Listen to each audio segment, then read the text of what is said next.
Hi. Um, if you okay, I think this video has restarted. Yes, it has restarted. Okay, the video has restarted. Hi. Today I'm gonna be telling you how to trade the US30. Alright. First of all, I would like to say mark the significant levels in the chart. Alright. So what I mean by significant levels in the chart, I mean your lows, right? Your lows, your highs, right? Your lows, your your high, right? Your low, your high. I should mark this level as well. I apologize for not marking it down. This your high, your low, your high, your low. This was marked, by the way. This was marked your high, your low, and then your current high, right? The levels that we did not mark, or whatever the case may be, is because they did not serve as significant rule, right? So this is exactly how the market should look after you've marked down 7 significant rules, like positions, right? So at this position, right, what do we notice? Right, the market, I should push back a little bit. What do we notice about the trend, the general trend? It's moving downside, right? So I'm gonna use this not as a candle, but as an indication, not as a trend line necessarily, but as an indication of the market is pushing to the downside, right? Which level is noted as the highest level in the lower quadrant? I mean the lower section, right? It's around here, right? So this is we could classify this point as our supply, right? We could classify this point as a supply. If the market has to break above this level, right, the market would have changed in character. Now the market is a bullish market, right? This is what we're noticing, right? This is basic trading analysis, right? So what would happen is that once the market, if you've noticed the market, once let's say right here it's a buy, right, and you've noticed that the market has changed, for example round about this area right here, right? I'm just gonna use another indication that the market has changed, right? When the market has changed here, right, as you notice, so the market broke down, the market came back. When the market came back at this level, we're looking for sales. When the market is here, we're looking for sales. We're literally just looking for sales, right? So what are we looking for at sales? We're looking for maybe a possible supply along here, a possible news release, anything that can support the fact that it's a sell. Literally anything that can support the fact that it's a sell, right? So we might get somewhere around here if you're using a system or a method, the same methods I use.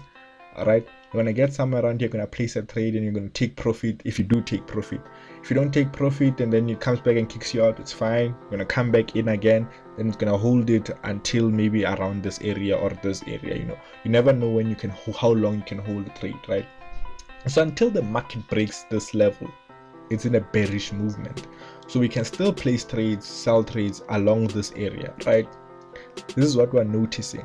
This is basic trading information. This is what I feel like as traders, as mentors, they should be telling you. This is basic, right? Now we're gonna go deeper into this thing. Right? And I'm not talking about demands. I'm not talking about what. Because right here, this could be classified as a demand, right? This could be, I want to show you again another level, right? This right here could be classified as a demand by a person who doesn't necessarily know, right? This right here could be classified as a demand, right? So how do we as traders become more profitable if we're only seeing demands like this? How, right? Because usually, and I'm not saying this to be in a weird moment, I'm saying usually, if we're in a sell spectrum, if we're in a sell positioning, or in sell, the process of liquidation is in the sell state, we're not in positions to buy. Meaning, if I was to buy at this area right here, I would be wrong. The market could shoot up all the way to 40,000, but I would be wrong to enter at this area using, if I'm literally following trend, right? So this is why I said in the previous video, when we're talking about the US30, we're not talking about NASDAQ. When we are talking about the German 30, we're talking also about which one is this one again? SPX 500. What we're looking for essentially is not necessarily the highs and the lows. We're not trying to catch it here, sell it here. Okay, we are trying to do that, but necessarily, if you want to be played safe, I always say play it safe, it's better than losing. Okay, I always say that if you play it safe, right, it's always better than if you're playing it risky, right? Because if you're risking, I know this because I can see how it happens. In 5 trades, if you have like $10,000, in 5 trades you could go to $1 million, right? And in 30 seconds you could lose it all, right? This is one thing I always say, right? So if you can catch a trade, think about it. You catch a trade at $10,000, you risk the entire $10,000 for how much? Maybe $30,000, $35,000, right? Right now you have $45,000 plus your initial deposit, right? So you have $45,000, right? You take $45,000, you repeat the same process of your entire account, your literal entire account, the same process. How much is it now? So it's $45,000, roughly around 50,000 times 3.5 times 3.5. So it's like 50,000 times 3. It's 150k, right? In 2 trades, 150k in 2 trades, right? I take that 150k and I fund it again. Go all in again, right? So that's 150k times 3. That's roughly around 600, 500k. Let's just say 500k. How many trades was that? 3 trades. Right, you're gonna go in again full, like you're going in head in, like you're not even checking your supply, you're not even checking your risk to reward or whatever the case is. You're going in full account, right? Every time the risk to reward, like you're taking a third percentage, like you're always going up 300%, right? So what do you notice? Right, you're going from 500,000. I'm just being hypothetical right now. 500,000, 1.5 million plus that 500,000. That's $2 million, right? In 30 seconds, you could lose it all. In 30 seconds, you could lose it all, right? And I can be honest with you. When you grow an account from a small number, this is something I know from personal experience. If you take an account from a small number, no matter how petty that number is in the beginning, if you take even 100, let's just say $100, right?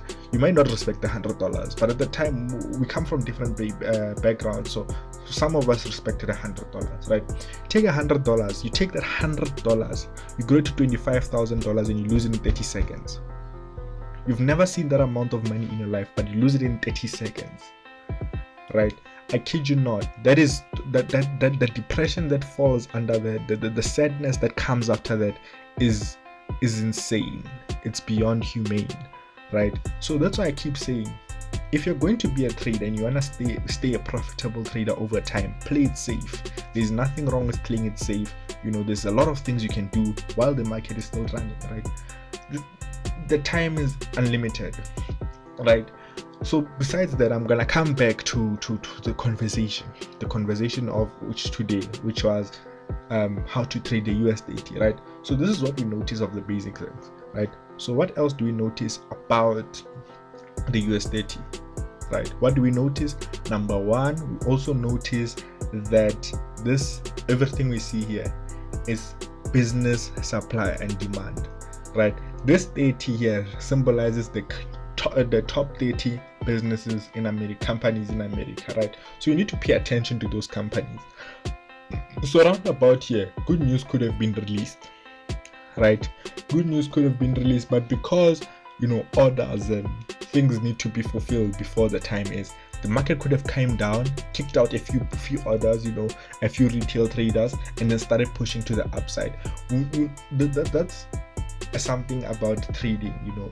The market doesn't want you to trade like everyone else, right?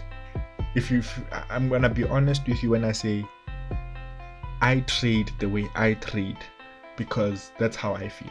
The system I have to trade, right? It's nothing special. If I showed it to you, you could even take the system and you'd still lose, not necessarily because it's bad or it's good, no matter, because you don't know how to use it. Like the mentality of your system, the mentality of your brain is in close connection. They're vibrating nearly at the same level. So you understand what I'm saying? Because when I built it, I was thinking of certain things. I wasn't thinking of, no, there's gonna be this dude Josh he's named Josh in 2 years, and he's gonna buy the system for $10 million, and then he's gonna take 10 lira into 30,000 lira in 30 seconds. I didn't think of that. I was thinking of how I could use it to better my trading style, and it eventually over time it worked, right? So as it worked, so now I see, now I'm aware, now I'm okay with my trading style. So that's what I'm saying, right? So I did say on the previous video, or right now I'm gonna say US30, technicals, fundamentals, and companies.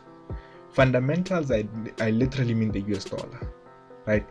The big companies, I mean CNBC, the companies, what are they doing? How are they behaving? What's going on, right? Because right at this level, you're a buy, looking for buys, right? The market is quite easy to understand, but at the same time, it's quite difficult to comprehend. Understand what I'm saying? Because you might understand that, okay, if like the market is only literally just buy and sell. So why are there so many people losing? It's simply because you don't understand the simple concept. And that simple concept is, I need to find myself in the market. Of course, you can get mentors that can teach you how to find yourself in the market. You can find mentors that can teach you how to trade profitably in the market. You can find mentors that, etc and etc. But the key really at the deep down, it lies within you. It lies within you. Because this is real life, right? Like right here, you're literally seeing real life at this point. You're seeing at 9 August what people are doing right here. This at the beginning of my trading journey, I remember I had this thing where I would lose, and I'd lose not like a lot of money, but it was a lot to me at the time, man. It was a lot to me. So when I would lose, I would come to the charts, man, and I'd be excited, I'd be excited. I'd be like, oh, the charts. The reason why I'd say the charts, because over the research I've done, I have noticed what the markets were really becoming. The thing is, I couldn't be that guy, but over time I had to force myself to be that guy. Because when the market is going down and you place a buy and you see it push down still, that can break your character, as long as especially if, let's say, you can't afford to put in a next deposit. It will break your character. Those moments will break you as a person, and as they break you, when you build yourself up, you're building this tough guy, and it really leads to a more emotionally, it leads to not to be more free in a sense, right? So this is what I call the market when I was still in those days where the market, I'd call this the bloodbath, right? At these levels, people are dying, people are crying, someone's smashing a laptop around here, this is what I called it. I was like, someone's switching, and then at this level right here, there's only one guy in glasses who doesn't even appreciate that he got it at this point. Who places a sell. The market now pushes down, the market pushes down, the market pushes down, the market pushes down. Again, the same process. People are placing buys, they don't know. So this is my psychology. That was my psychology. And I was like, people are losing. This is here at around this level. Some guy went in and he took him out, and then he placed another trade, and then he went up and he was hip, but he didn't close, and he came back. I just call it a bloodbath, because that's what it is. That's essentially what it is. That's why you always need to keep updated. You need to understand. So these are the technicals of the market, right? So if you're gonna place a trade on because I just told you a basic overdraft. This stuff is in depth. It's too. I want to make it easy, right? So what happens? We go on the lower time frame. What do we notice, right? An order block has been respected. Right now, what you're witnessing at this level is that an order block has been respected. right? This is essentially what it is, right? This is essentially what it means that an order block has been respected, right? So this is the trading. So this is trading, right?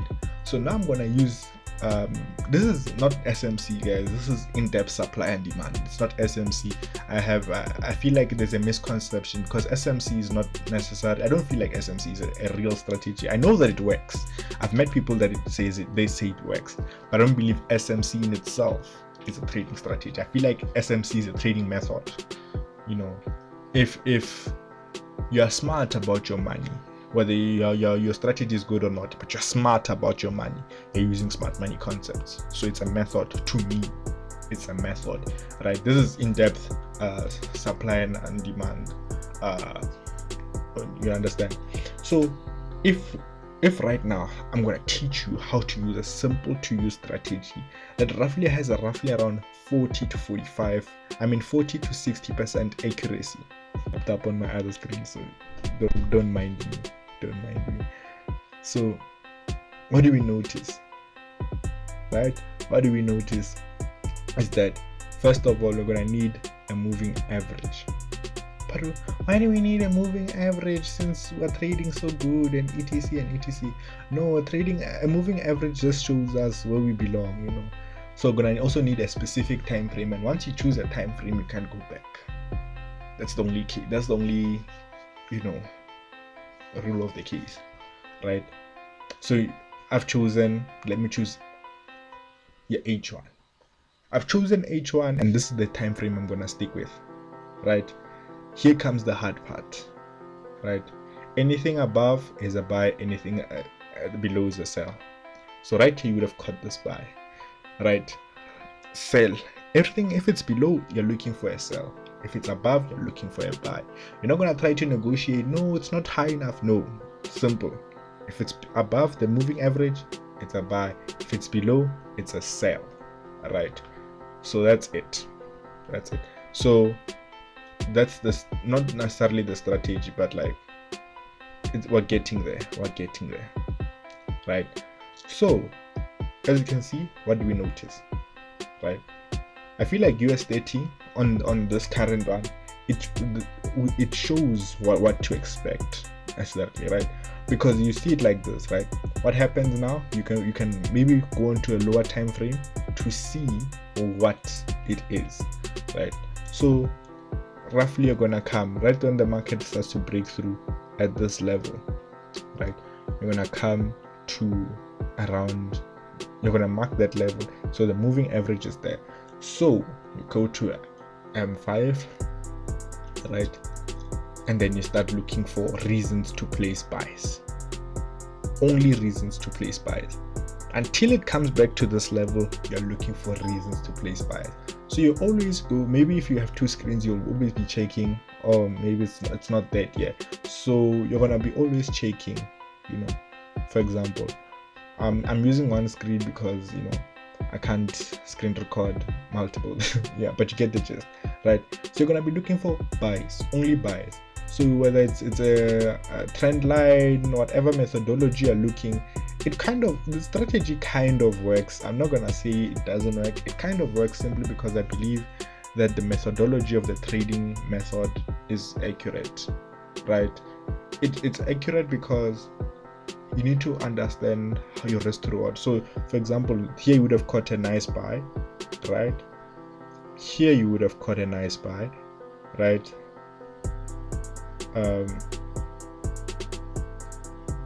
Here you would have caught a nice buy. None of these trades would have taken a loss simply because you're moving into the upper side directly.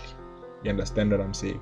So also, when you're gonna look for an opportunity, the thing is you also can't get it on sniper. That's one of the reasons why I kind of let it go too quickly, because I always liked the idea of hitting a trade on sniper entry until I realized the truth about sniper entry. You're literally buying into something you believe in, but not necessarily the real levels are in the same level.